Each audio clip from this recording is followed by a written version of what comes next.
Let me tell you something you already know. The world ain't all sunshine and rainbows.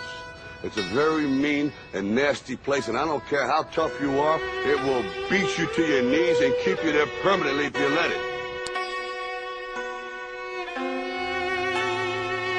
Life is tough. That's a given. When you stand up, you're going to be shoved back down. When you're down, you're going to be stepped on. My advice to you doesn't come with a lot of bells and whistles. It's no secret. You'll fall down, you'll stumble, you'll get pushed, you'll land square on your face.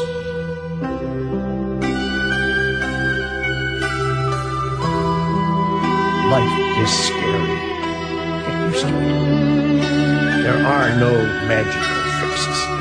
It's all You, me, or nobody is gonna hit as hard as life. But it ain't about how hard you hit. It's about how hard you can get hit and keep moving forward. How much you can take and keep moving forward. That's how winning is done.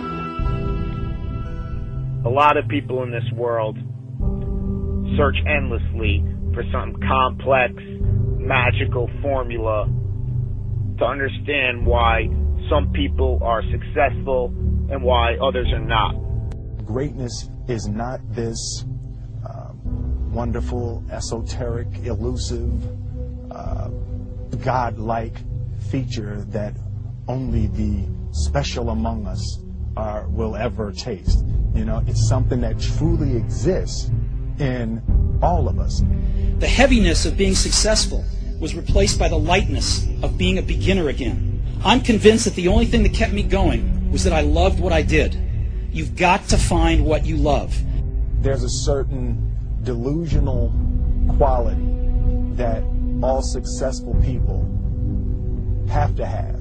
When you want to succeed as bad as you want to breathe, then you'll be successful. The only thing you care about when you're trying to breathe is to get some fresh air. That's it. And when you get to the point where all you want to do is be successful as bad as you want to breathe, then you'll be successful.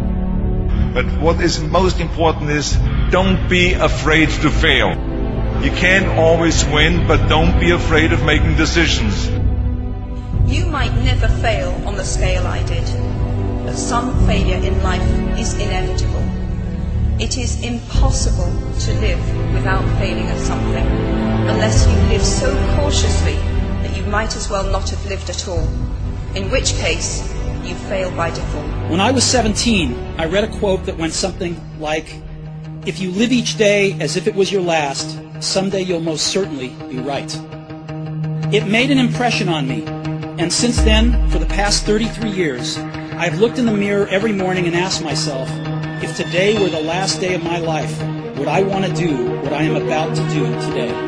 Because almost everything, all external expectations, all pride, all fear of embarrassment or failure, these things just fall away in the face of death, leaving only what is truly important. Remembering that you are going to die is the best way I know to avoid the trap of thinking you have something to lose. Is distinctly different about me is I'm not afraid to die on a treadmill. You might have more talent than me, you might be smarter than me, but if we get on the treadmill, there's two things. You're getting off first, or I'm going to die. It's really that simple. We are going to give him 2 to 3 minutes and I'll finish it.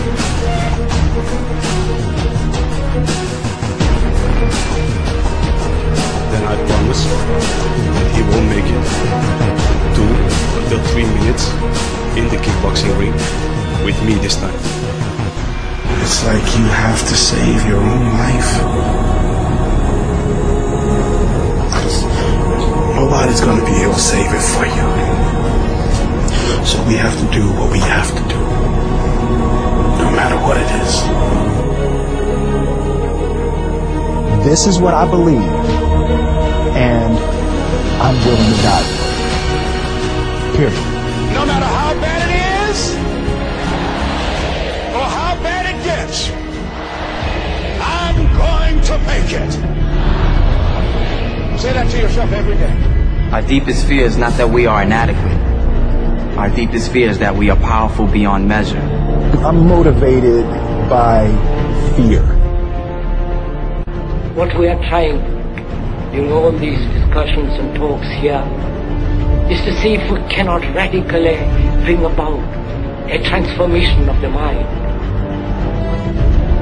Not accept things as they are, but to understand it, to go into it, to examine it, give your heart and your mind with everything that you have to find out a way of living differently. But that depends on you and not somebody else. Because in this there is no teacher, no pupil, there is no leader, there is no guru, there is no master, no savior. You yourself are the teacher and the pupil, you are the master, you are the guru, you are the leader. You are everything. To understand is to transform what is. You know, when you get old in life, things get taken from you. I mean, that's part of life.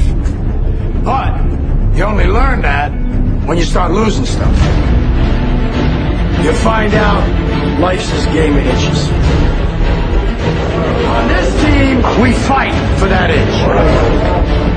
On this team, we tear ourselves and everyone else around us to pieces for that inch. We claw with our fingernails for that inch. Because we know when we add up all those inches, that's gonna make the fucking difference between winning and losing. Between living and dying. I'll tell you this, in any fight, it's the guy who's willing to die who's gonna win that inch. Now, if you know what you're worth, now go out and get what you're worth. But you gotta be willing to take the hits and not pointing fingers saying you ain't where you want to be because of him or her or anybody. Cowards do that, and that ain't you. You're better than that. And I know if I'm gonna have any life anymore, it's because I'm still willing to fight and die for that inch. Because that's what living is. The 6 inches in front of your face.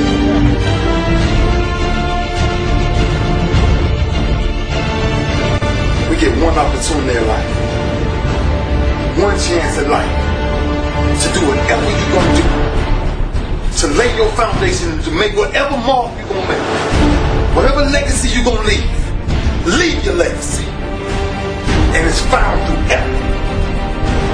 Wins and losses come a dime a dozen, but effort, nobody can judge effort, because effort is between you and you. Effort ain't got nothing to do with nobody else. So that team that think they're ready to see you, they think what they see on film,